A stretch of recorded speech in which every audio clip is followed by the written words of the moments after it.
Da alcuni anni Longarone Fiere dà un'importanza grandissima alla partecipazione a progetti europei. Uno di questi l'abbiamo vinto di recente, siamo parte del progetto che si chiama EU Rural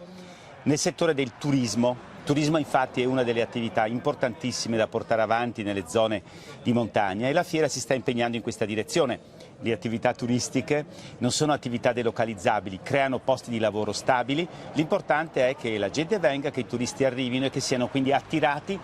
da dei prodotti, da dei servizi di carattere turistico che siano all'avanguardia, che siano innovativi, che siano diversi e che anche prolunghino le stagioni turistiche. Ecco perché quindi partecipiamo a questo progetto insieme con Venetian Cluster di Venezia, insieme con dei partner importantissimi della Romania, il cluster nazionale della Cechia, il cluster nazionale della Spagna, la Francia, altri paesi che sono interessati a creare che cosa? Un distretto, un network, un itinerario formato da tantissime imprese che vogliono scommettere su appunto questo turismo diverso e alternativo, un turismo all'aria aperta, un turismo che riduca il sovraffollamento nelle città, che punti a delle zone più ampie, delle zone aperte, zone appunto rurali, di montagna, di collina,